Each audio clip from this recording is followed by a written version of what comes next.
தென்கிழக்கு மூலையில் ஒரு ஹஸ்பண்டும் ஒய்ஃபும் தங்கி குடும்பம் நடத்துகிறாங்கன்னா அவங்க வீட்டில் என்றைக்குமே பெரிய பிரச்சனைகள் இருக்கும். இல்லைன்னா கொஞ்ச நேரத்தில் கணவன் என்ன பண்ணுவார், வேலை நிமித்தம் காரணமாக மனைவி விட்டு பிரிஞ்சு வேறு இடத்துல வேலை செய்வார், மனைவி ஒரு இடத்துல இருப்பாங்க. அந்த இடம் இரண்டு பேரையும் பிரித்து விடும். ஒரு கணவனும் மனைவியும் சந்தோஷமாக இருக்கணும் அப்படின்னா முதல்ல ஒரு பெண் அந்த மாமனாரோடைய வீடு வாஸ்து நல்லாக இருந்தால் திருமணத்துக்கு பிறகு அந்த பையன் பெரிய லெவலில் வளர்ந்துருவார். ஒருத்தர் திருமணத்துக்கு அப்புறம் பெரிய லெவலில் வளரணும், இல்லை திருமணத்துக்கு அப்புறம் பெரிய லெவலில் டவுன் ஆகணும். இந்த ரெண்டு எக்ஸ்ட்ரீமுமே யாருக்கு நடக்கும்னா மச்சான் இல்லாத வீட்டில் பொண்ணு எடுத்தவங்களுக்கு தான் நடக்கும். அப்போது 4 பேருக்கு நான் சாப்பாடு ஆக்கி போட்டிருக்க மாட்டேன், என் வீட்டுக்காருக்கு மட்டும் நான் சாப்பாடு ஆக்கி போட்டிருப்பேன், என் மாமனார் மாமியாரை நான் பட்னி போட்டிருப்பேன். அந்த பாவத்துக்காக இந்த தென்கிழக்கில் குறை இருக்க வீட்டில் இறைவன் என்னை குடியிருக்க வச்சு இந்த ஜென்மம் ஃபுல்லாக வாஸ்து பிரகாரத்தினால என்னோட வீட்டுக்காரரு, என்னோட கொழுந்தனார், எங்கள் அண்ணன் எல்லாருமே இப்போ இல்லை, யாருமே இல்லை.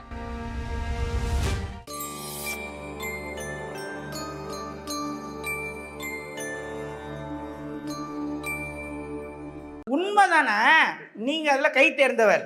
இப்போ இவர் உண்மையை சொல்லணும்னா உங்களுக்கு ஆக்சுவலாக வீட்டில் இருக்கும்போது அந்த மாதிரி எண்ணங்கள் வராது.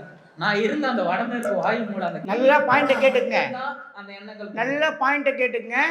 வீட்டு உள்ள வாசப்படி உள்ள இருக்கிற வரைக்கும் அவருக்கு அந்த எண்ணம் என்ன பண்ணாது, வீட்டை விட்டு வெளியே போயிட்டாருன்னா ஏன் சரி. இப்போ வீட்டு உள்ள இருக்கிறாரு, அப்போ அந்த வடமேற்கு நம்ம வேலை செய்யும். மன ரீதியான அழுத்தம், எங்கன்னா ஓடி போகணும்னு தோணும், சூசைட் தாட் தோணும். கணவன் மனைக்கும் பயங்கர மிஸ் அண்டர்ஸ்டாண்டிங்கை கொடுக்கும். புரியுதுங்களா? இதெல்லாம் இருக்கணும் வீட்டு உள்ளே இருந்தால். வீட்டு வெளியே போனால் அப்படியே சுதந்திரமாக இருக்கிற மாதிரி ஃபீல் ஆகும். ஆனால் ஆறுதலுக்கு ஒரு ஆளை தேடும். இப்போ கொடுங்களேன், நான் சொல்கிறேன், இப்போ நான் பேசுகிறேன். டெம்பிள் எக்ஸ்பிரஸ் நேயர்கள் அனைவருக்கும் வணக்கம். நம்ம சேனலில் வாஸ்து சம்மந்தப்பட்ட நிறைய விஷயங்கள் பார்த்துட்ருக்கோம், உங்களுக்கும் ரொம்ப யூஸ்ஃபுல்லாக இருக்கும் அப்படின்னு நம்புகிறோம். அண்ட் இன்றைக்கி வாஸ்து சம்மந்தப்பட்ட நிறைய விஷயங்கள் நம்ம கேட்டு தெரிஞ்சுக்கலாம். இதற்காக நம்ம கூட பிஎம்கே வாஸ்து அகாடமியின் நிறுவனர் திரு சம்பத் சுப்பிரமணியம் அவர்கள் இருக்காங்க. வணக்கம் சார், எப்படி இருக்கீங்க சார்? அண்ட் இன்னைக்கு ஒரு எல்லாருக்குமே சொல்லுவாங்க வாஸ்துவால் வாழ்க்கையை மாறும் அப்படின்னு சொல்லிட்டு. ஆனால் உங்களோட வாஸ்து வீடியோ யூடியூப்பில் பார்த்தே பல பேருக்கு வாழ்க்கை மாறி இருக்கு அப்படின்னு சொல்லலாம். அதுக்கு நிறைய ப்ரூஃபும் இருக்குது. அண்ட் நம்மளோட சேனலும் நிறைய வீடியோஸும் போயிட்டுருக்கு. இப்போ ப்ரெசென்ட்டாக என்ன கேட்கலாம் அப்படின்னா, அதிகபட்சமாக நிறைய கணவன் மனைவி பிரச்சனை தான் இருக்குது. கணவன் மனைவி சேர்ந்து இருக்கணும் அப்படின்னா ஒரு பெஸ்ட்டு வாஸ்து டிப்ஸ் கொஞ்சம் சொல்லுங்களேன். கணவனுக்கும் மனைவிக்கும் இன்றைய காலகட்டத்தில் ஒரு காலகட்டத்தில் எப்படின்னா, கட்டி கொடுத்த பொண்ணு அம்மா வீட்டுக்கு வருஷத்தில் ஒரு நாள் வந்தாலே அது ஒரு பெரிய விஷயம். தீபாவளி, பொங்கல் அந்த மாதிரி டைமில் பொண்ணு வீட்டுக்கு வரும். அதுவும் மருமகனோட சேர்ந்து தான் வரும். ஒரு படத்தில் கட்டி கொடுத்த பொண்ணு வீட்டுக்கு வரும். அந்த படம் பேர் எனக்கு சரியாக ஞாபகம் இல்லை. அவங்க அம்மா உள்ளே சேர்க்க மாட்டாங்க. அந்த குடும்பத்திலே உன்னால் குப்பை கொட்ட முடியலன்னா எந்த குடும்பத்துலேயும் உன்னால் குப்பை கொட்ட முடியாதுடி அப்படின்னு சொல்லுவாங்க. அது 3 பேர் அண்ணன் தம்பி இருப்பாங்க. அது சரியா அந்த படம் பேர் ஞாபகம் இல்லை. ஆனால் இன்றைய காலகட்டத்தில் வீக்கெண்டு சனிக்கிழமை ஞாயிற்றுக்கிழமையான அம்மா வீட்டுக்கு போயிட்டு ஞாயிற்றுக்கிழமை நைட்டு நான்வெஜ் சாப்பிட்டுட்டு திங்கக்கிழமை காலைல ஸ்கூலுக்கு அனுப்பணுன்ட்டு கிளம்பி வரக்கூடிய சுச்சுவேஷனில் ஒரு குடும்பம் வாழுது. அந்த அளவுக்கு ஒரு பரிணாம வளர்ச்சின்னு நம்ம சொல்கிறோம், டெக்னாலஜி வளர்ந்துருச்சுன்னு. அந்த அளவுக்கு நம்மளுக்கு என்ன ஆயிடுச்சு அப்படின்னா, நம்மளுக்கு ஒரு அம்மா வீட்டு மோகம் பெண்களுக்கு அதிகமாகி ஒரு காலகட்டத்தில் பெண்களுக்கு பயந்து வாழ்ந்த ஆண்கள் போய் இப்போ அதாவது ஆண்களுக்கு பயந்து பெண்கள் வாழ்ந்தாங்க. இன்றைக்கி பெண்களுக்கு பயந்து, மாமனாருக்கு பயந்து, மாமியாருக்கு பயந்து பசங்க வாழக்கூடிய ஒரு சூழ்நிலையில் நம்ம இருக்கிறோம். இதுக்கு காரணம் என்னன்னு கேட்டிங்கன்னா வாஸ்து தான். ஏன்னா வாஸ்து இவ்வளோ விஷயத்தை செய்யுமான்னு கேட்டிங்கன்னா, வாஸ்துவால் பாதிக்கப்பட்டவங்களுக்கு மட்டும்தான் தெரியும். வாஸ்து சாதாரண விஷயம் அல்ல, அது பெரிய ஒரு கடல், அது பெரிய ஒரு கலை. ஏனென்றால் ஒரு காலகட்டத்தில் கட்டி கொடுப்பாங்க, அடி உத வாங்கிட்டு அங்கேயே அந்த பெண் வாழ்ந்து தன் காலத்தை கழித்தார். இன்றைக்கி சின்ன ஒரு வார்த்தை பேசினா கூட அம்மா வீட்டிலேருந்து 4 பேர் பஞ்சாயத்துக்கு வந்துடுறான், அவனே கூட்டும் போயிடுறான். பொண்ணே வாடுறன்னு சொன்னால் கூட வேணாம் நீ வான்னு கூட்டும் போயிடுறான். நிறைய பெண்களுடைய வாழ்க்கையை அம்மாவே இன்றைக்கி கெடுக்கிறாங்க, வேறு யாரும் வேண்டாம். நிறைய பெண்களுடைய வாழ்க்கையை அம்மாவே என்ன பண்ணுறாங்க, கெடுக்குறாங்க. அந்த மாதிரி ஒரு சுச்சுவேஷனில் தான் இன்றைக்கி நான் வாழ்ந்துட்டுருக்கோம். ஆனால் டெக்னாலஜி வைஸ் நம்ம வளர்ந்துட்டோம் சொல்லி பேசுகிறோம். ஆனால் உண்மையிலே பகுத்தறிவு ரீதியாக நம்ம குறைஞ்சிக்கிட்டே வரும். இதுக்கு காரணம் என்னென்னா வாஸ்து தான். ஏன்னா இன்றைய காலகட்டத்தில் கட்டிடங்கள் அதிகமானதால் படிக்கட்டு, பாத்ரூமு, பெட்ரூம் எல்லாமே வாஸ்துபடி சரியாக அமையாத காரணத்தால் தென்கிழக்கு மூலையில் ஒரு ஹஸ்பண்டும் ஒய்ஃபும் தங்கி குடும்பம் நடத்துகிறாங்கன்னா அவங்க வீட்டில் என்றைக்குமே பெரிய பிரச்சனைகள் இருக்கும். தென்கிழக்கு வாஸ்துல நிறைய காரணங்கள் இருக்குது. நீங்கள் கேட்ட ஒரு கேள்விக்கு ஒரு டிப்ஸ் மட்டும் நான் சொல்கிறேன். ஒரு தென்கிழக்கில் ஒரு மாஸ்டர் பெட்ரூம் இருந்து அதில் ஒருவர் தன் மனைவியுடன் வாழ்ந்து கொண்டு வருகிறார் என்றால் அவங்க 2 பேருக்குள்ள அந்யுன்யங்கள் குறையும், பிரச்சனைகள் அதிகமாகும், சண்டைகள் அதிகமாகும். இவர் தென்கிழக்கிலிருந்து எப்போ தென்மேற்கு மாறுறாரோ அப்போ இந்த பிரச்சனைகள் குறையும், அந்யுன்யம் அதிகமாகும், அதிகமான ஈர்ப்புகள் உண்டாகும். இதுதான் வாஸ்துல நம்ம சொல்றோம். பெட்ரூமே இல்லாத இடத்துல என்ன பண்றது? இப்போ ஹால் மட்டும்தான் இருக்கணும், அப்போ அங்கே பிரச்சனைகள் குறையும். இப்போ ஒரு ஹால் மட்டுமே தான் இருக்கு, ஹால்லேயே ஒரு கணவனும் மனைவியும் இருக்கிறாங்க. அந்த ஹாலை 4ஆக பிரித்தால் அதில் வடமேற்கில் தங்குறாங்கன்னா கணவனுக்கும் மனைவிக்கும் மன ரீதியான சந்தேகமின்மை பிரச்சனையில் வாழ்க்கை ஓடும். இல்லைன்னா கொஞ்ச நேரத்தில் கணவன் என்ன பண்ணுவார், வேலை நிமித்தம் காரணமாக மனைவி விட்டு பிரிஞ்சு வேறு இடத்துல வேலை செய்வார், மனைவி ஒரு இடத்துல இருப்பாங்க. அந்த இடம் 2 பேரையும் பிரித்து விடும். இப்படி வாஸ்துல பலாயிரம் விஷயங்களை நாம் தொடர்ந்து பேசிக்கொண்டே இருக்கலாம். ஒரு கணவனும் மனைவியும் சந்தோஷமாக இருக்கணும் அப்படின்னா முதல்ல ஒரு பெண் தன் தாயார் வீட்டு பெருமையை வீட்டுக்கார வீட்டில் பேசக்கூடாது. நடக்கிற விஷயத்தை எல்லாமே அம்மாவுக்கு ஃபோன் அடித்து பேசக்கூடாது. முதல்ல இதுதான் முதல். நாத்தனார் வந்துக்கிறாங்க, 2 பேரும் வந்துருக்காங்க, நாத்தனார் வீட்டுக்கார் இங்கே தான் தங்கியிருக்கிறாரு, நாத்தனார் பசங்க இருக்குதுன்னு அம்மா கிட்ட சொல்லி சொல்லி சொல்லி அவங்கள டென்ஷன் ஆக்கி முதல்ல ஒரு கணவனும் மனைவியும் கல்யாணம் பண்ணி கொடுத்துட்டோம். அவங்களுக்குள்ள நல்லது கெட்டதை அவங்களே அடிச்சுக்கிட்டு அவங்களே சேர்ந்துருவாங்க. 3ஆவதாக அம்மாவும் அப்பாவும் மாமனாரும் மாமியாரும் சம்பந்தியும் உள்ள சம்மந்தப்படும் பொழுது அவங்க 2 பேருடைய வாழ்க்கையிலும் ஒரு பெரிய பாதகம் ஏற்படுகிறது. எந்த ஒரு கணவன் மனைவியுமே பிரிவதற்கு காரணம் இன்றைய காலகட்டத்தில் மாமனார் மாமியார் தான். அவங்க தான் உள்ளே பூந்து எதனா, அது பெண் வீட்டு சைடாகவும் இருக்கலாம், ஆண் வீட்டு சைடாகவும் இருக்கலாம். இவங்க விலகிட்டாங்கன்னா ஒரு பெண்ணை கட்டி கொடுத்த பிறகு அந்த பெண்ணின் பிரச்சனை வந்தாமா அது உங்கள் வீட்டுக்காருக்கும் உனக்குள்ள பிரச்சனை, நீங்களே பேசி தீர்த்துக்கும். யார் ஒரு தாய் சொல்கிறாலோ அந்த குடும்பம் சிறந்து விளங்கும். ஓகே. இப்போ கல்யாணம் ஆகி போனதுக்கு அப்புறமா வந்துட்டு இப்போ கணவனோட அவரோட growth-ஆ இருக்கட்டும், அவரோட இன்கம்மா இருக்கட்டும், எல்லாமே வந்து அவரோட இருக்கிற வாஸ்து அமைப்புல வந்து சம்மந்தப்படுமா, இல்ல மனைவியோட வீட்டு வாஸ்து? சில பேர் கல்யாணத்துக்கு அப்புறம் பெரிய லெவலில் ஜெயிப்பாங்க, சில பேர் கல்யாணத்துக்கு அப்புறம் பெரிய லெவலில் தோற்று போவாங்க. காரணம் என்னன்னு கேட்டிங்கன்னா, மச்சான் இல்லாத வீட்டில் ஒருத்தர் பெண் எடுக்கிறாருன்னா அந்த மாமனார் நல்ல செயல்களை நல்ல கர்மாக்களை செய்திருந்தால், அந்த மாமனாருடைய வீடு வாஸ்து நல்லாக இருந்தால் திருமணத்துக்கு பிறகு அந்த பையன் பெரிய லெவலில் வளர்ந்துருவார். மச்சான் இருக்கிற வீட்டில் ஒருத்தர் பெண் எடுக்கிறாருன்னா அவருடைய அப்பா அம்மா வாழக்கூடிய வீட்டில் என்ன தவறு இருக்கோ அதை தான் இந்த பையன் லைஃப் லாங் அனுபவிப்பார். ஸோ ஒருத்தர் திருமணத்துக்கு அப்புறம் பெரிய லெவலில் வளரணும், இல்லை திருமணத்துக்கு அப்புறம் பெரிய லெவலில் டவுன் ஆகணும். இந்த 2 எக்ஸ்ட்ரீமுமே யாருக்கு நடக்கும்னா மச்சான் இல்லாத வீட்டில் பொண்ணு எடுத்தவங்களுக்கு தான் நடக்கும். ஸோ மச்சான் இல்லாத வீட்டில் பொண்ணு எடுக்கிறதுல ஒரு ப்ளஸ்ஸும் இருக்குது, மைனஸும் இருக்குது. ரொம்ப சேஃப்டியாக பார்த்து தான் எடுக்கணும். மலையேற போனாலும் மச்சான் தயவு வேணும்னு சொன்னதுக்கு காரணம் இதுதான். ஏன்னா மச்சான் இல்லாத வீட்டில் நீங்கள் பொண்ணு எடுத்தீங்கன்னா மாமனாருடைய அனைத்து கர்மாவையும் மருமகனே சுமக்க வேண்டும். அவன் மருமகன் அல்ல, மகன் அப்படின்னு நான் புரிஞ்சுக்கணும். Okay sir. இப்போ வந்துட்டு இப்போ கணவன் மனைவி இருக்காங்க, நீங்க சவுத் ஈஸ்ட் சொல்லியிருக்கீங்க, அதை தென்கிழக்குல வந்து சொல்லியிருக்கீங்க. இப்போ சில பேர் வந்துட்டு தென்கிழக்குலயும் நீங்க 4ஆ பிரிச்சு அதுல ஏதாச்சும் ஒரு திசையை சொல்லணுமா? இல்ல தென்கிழக்குல டோட்டலாவே தங்கக்கூடாது. கணவனுக்கு மனைவிக்கும் மிஸ் அண்டர்ஸ்டாண்டிங், சண்டை டெய்லி வருதுன்னா அவங்க தென்கிழக்கு பெட்ரூம்ல தான் தங்குவாங்க. அவங்க தென்மேற்குக்கு மாறணும். சார் தென்மேற்கு பெட்ரூமு இல்லை, தென்மேற்கே எனக்கு வீட்டில் இல்லை, கட்டாயிருக்கு, படிக்கட்டு வருது, லிஃப்ட் வருது, தென்கிழக்கு தான் பெட்ரூம்னா அவங்க அந்த வீட்டை விட்டு வெளியேறுவது மட்டும்தான் நான் உங்களுக்கு சொல்யூஷனை கொடுப்பேன்.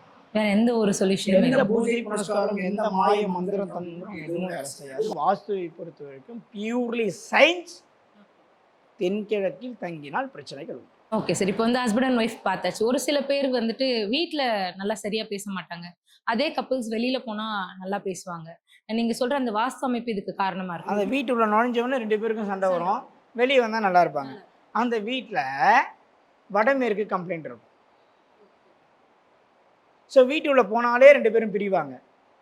ஒருத்தர் ஹாலில் தூங்குவார், ஒருத்தர் பெட்ரூமில் தூங்குவார். ஆனால் வீட்டை விட்டு வெளியே வந்தால் நல்லா பேசிப்பாங்க, மனசு லேசாக இருக்கும், ஃப்ரீயாக இருக்கும். இதுக்கு அந்த சில பேர்லாம் வீட்டுக்கு வெளியே வந்தால் நல்லா இருப்பாங்க, வீட்டுக்கு போனாலே ஏதோ சூனியம் செஞ்சு வச்ச மாதிரியே ஃபீல் ஆகும், ஏதோ டிப்ரெஷனில் இருக்கும், சூசைட் பண்ணிக்கலாமான்னு தாட்ஸ் வரும். ஸோ இது எல்லாத்துக்குமே அந்த வீட்டில் தான் வடமேற்கு பாதிப்பு அப்படின்னா இந்த வீட்டை விட்டு வெளியே வந்தால் சந்தோஷமா இருப்பாங்க, வீட்டுக்கு போனால் பிரச்சனையா இருப்பாங்க. இதுக்கு ஏதாச்சும் ஒரு ரெமிடினா வீட்டை ஏதாச்சும் காலி பண்ணணும். இதுக்கும் அதுதானே சார்? வாஸ்துனாலே ஒன்று இடிச்சு கட்டணும், ஓகே. இல்லை வீட்டை காலி பண்ணணும், இல்லைன்னா அந்த வீட்டில் இருக்க குறைகளை மேஸ்திரியை வைத்து, பில்டரை வைத்து, இன்ஜினியரை வைத்து சரி செய்ய வேண்டும். Okay okay sir. இப்போ வந்துட்டு இப்போ பெட்ரூம் எங்கெல்லாம் வரவே கூடாது சார்? இப்போ ஈசானியத்துல சில பேர் அதாவது 4 ரூம்லுமே பெட்ரூம் வரலாம். ஈசானியத்துல பெட்ரூம் வரலாம், தென்கிழக்குல பெட்ரூம் வரலாம், வடமேற்குல பெட்ரூம் வரலாம், தென்மேற்குல பெட்ரூம் வரலாம்.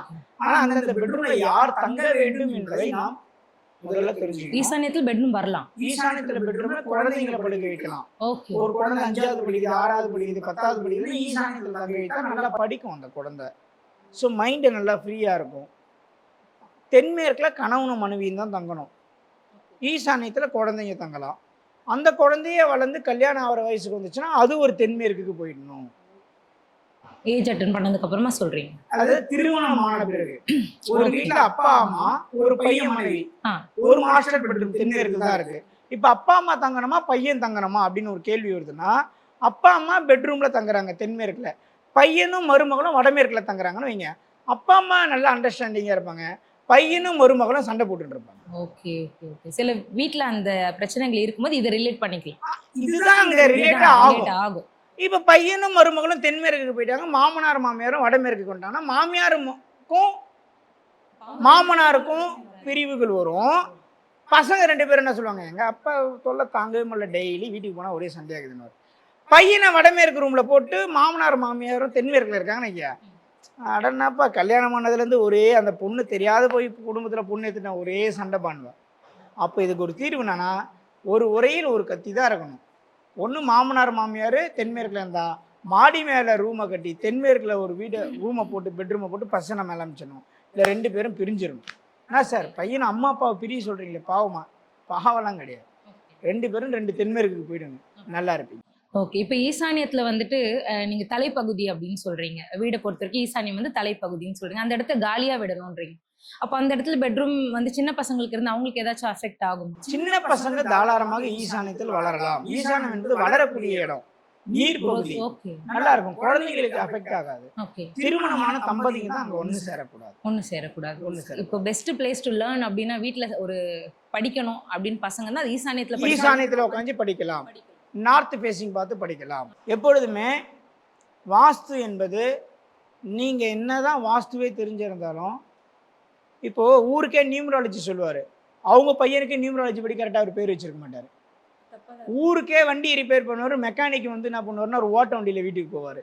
அரிசி கடை மண்டி வச்சிருப்பார், அவர் வீட்டில் அரிசி 1 கிலோ எடுத்துன்னு வந்து வீட்டில் சமைப்பார். ஊருக்கே துணி தைச்சி தருவார், டைலர் கிழிஞ்ச துணி போட்டிருப்பார். ஏன்னா இது இயற்கை மிகப்பெரிய ரகசியம். என்னதான் நம்மளே வாஸ்து என்னதான் தெரிஞ்சாலும் நம்ம செய்த செயல்களின் அடிப்படையில் இந்த இயற்கை நம்மளுக்கு ஒரு வீட்டை கொடுக்கும். அந்த வீடு ஒரு பஞ்சபூதத்தில் நிலமோ நீரோ காற்றோ நெருப்போ ஆகாயமோ தவறாக இருக்கும். அந்த வீட்டில் நம்ம குடியிருப்போம். நம்ம வீட்டில் எந்த மூளை தவறாக இருக்கிறதோ அந்த மூளை சார்ந்த தவறுகளை நம் முன் ஜென்மத்திலேயோ இந்த ஜென்மத்திலேயோ நம்ம முன்னோர்களோ செஞ்சுருப்பாங்க. அதை நம்ம அனுபவிக்கிறதுக்காக பிறந்திருக்கோம். அதை முழுமையாக அனுபவித்து முடித்த பிறகு நம்ம இந்த உலகத்தை விட்டு போயிடுவோம். உதாரணம், தென்கிழக்கில் என் வீட்டில் கட்டு இருக்குது, எல் கட்டு, போர்ட்டிகோ இருக்குது, கார் பார்க்கிங் இருக்குன்னா தென்கிழக்கு என்பது நெருப்பு மூளை, அக்னி. அப்போது 4 பேருக்கு நான் சாப்பாடு ஆக்கி போட்டிருக்க மாட்டேன். என் வீட்டுக்காருக்கு மட்டும் நான் சாப்பாடு ஆக்கி போட்டிருப்பேன், என் மாமனார் மாமியாரை நான் பட்னி போட்டிருப்பேன்.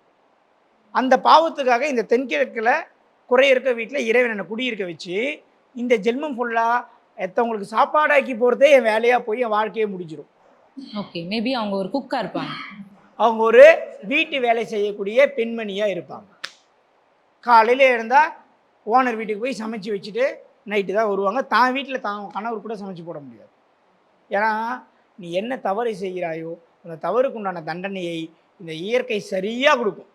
எக்ஸ்ட்ரா வேலை பார்த்தா ஓட்டி சம்பளம் வாங்குறோம்லாம் நம்ம லீவ் போட்டால் லாஸ் ஆஃப் பே ஆகுதுல்ல, அதே தான் கணக்கு, வேறு எதுவுமே இல்லை. இந்த இயற்கை கிட்ட யாரும் மிஸ் ஆக முடியாது. இந்த இயற்கை நம்மளை ரொம்ப நுணுக்கமாக வாட்ச் பண்ணிட்டு இருக்கு. அப்போ நம்ம பர்சனலாகவே நம்ம ஒரு மனசாட்சின்னு ஒன்று இருக்குன்னு வச்சுக்கோங்களேன், எல்லாருக்கும் இருக்கு. அப்போ நம்ம பண்ற தப்பு நமக்கு தெரியும், வெளியே நமக்கு நல்லாவே தெரியும். நமக்கு நல்லா தெரியும். 100% நமக்கு எதெல்லாம் அஃபெக்ட் ஆகுதோ, நமக்கு எதெல்லாம் அஃபெக்ட் தனியாக ஆகுதோ போய் ரூமில் உட்காந்து யோசிச்சு பார்த்தா நம்ம பிறந்ததுலேருந்து இது வரைக்கும் நம்ம என்னென்ன தப்பு செஞ்சுருக்கோம், நம்மளுக்கு என்ன ஈகோ இருக்குது, என்ன பொறாமை இருக்குது, என்ன தப்பு இருக்குன்னு எல்லாமே ஒவ்வொருத்தருக்கும் தனிப்பட்ட தெரியும். முறையில் அப்போ தெரியும். அவங்க செஞ்ச தவறு எல்லாமே வந்துட்டு இது கூட தான் கனெக்ட் பண்ணணும் நீங்க இதை சொல்றீங்க. கூட தான் கனெக்டே ஆகும். அது ஆகும், அதை புரிஞ்சுப்பாங்க எல்லாருமே. கொஞ்சம் நாளுக்கு நாள் நம்ம இன்னைக்கு சொல்கிற விஷயத்த பொறுமையாக யோசிக்க யோசிக்க அவங்களுக்கே ஒரு நாள் புரியும். வணக்கம், என்னோட பேர் தேவி. நான் ஈரோடு மாவட்டத்துலேருந்து வர்றேன். சாரோட யூடியூப் வீடியோவில் நிறைய வீடியோஸ் பார்த்துருக்குறேன் நான். இப்போ எங்கள் வீட்டில் நிறைய வாஸ்து ப்ராப்ளம் இருக்குது. அதை பற்றி தெரிஞ்சுக்கணும். நான் சாரோட 2 வருஷமாக யூடியூப் வீடியோ பார்த்துட்டுருக்குறேன். என்னோடய வாழ்க்கையில் பார்த்தீங்கன்னா எனக்கு சின்ன வயசுலேருந்தே ரொம்ப ப்ராப்ளமாக இருக்குது. ரொம்ப வருமானத்துலேயும் சரி, ஃபேமிலி விஷயம் சரி, எல்லாமே ப்ராப்ளமாக இருக்குது. அதை பற்றி எனக்கு அப்போ இந்த வாஸ்து இந்த ஜோதிடம்லாம் என்னென்னு எனக்கு தெரியாது.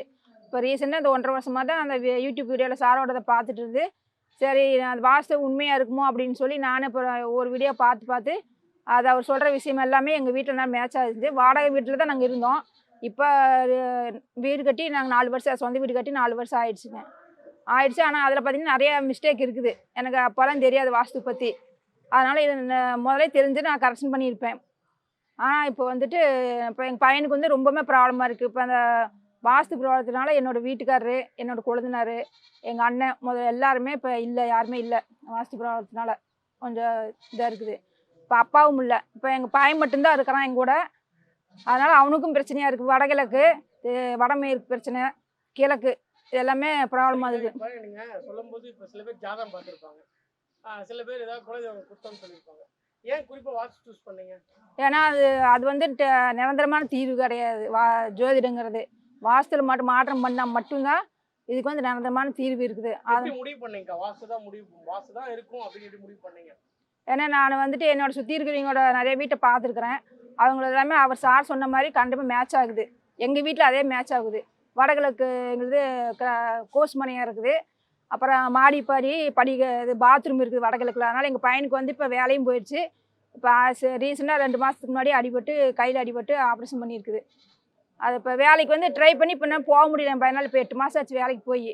அதனால் வேலை வந்து இன்னும் அவனுக்கு கிடைக்கல. சரிங்க, இப்போ அவர் சொன்னது இப்போ உங்கள் வீட்டை பற்றி சொல்லியிருப்பார். கண்டிப்பாக வாஸ்துல கிளாஸ் இருக்கும் சொல்லியிருப்பார். இப்போ உங்களுக்கு கரெக்டாக கனெக்ட் ஆகுதா? உண்மையில அவர் சொன்னது ஃபுல்லாகவே மேட்ச் ஆகுது. எங்கள் வீட்டுக்கு வடமேற்கு வளர்ந்துருக்குது. அதுவும் பிரச்சனை, கால் பிரச்சனையாக இருக்குது. எனக்கும் நல்லா ரொம்ப கால் ப்ராப்ளமாக இருக்குது, நடக்க முடியல. நான் ஒரு டெய்லர் தான். ஆனால் அந்த வடமேற்கு அவர் சொன்னதுக்கு மேட்ச் ஆகிருக்குது.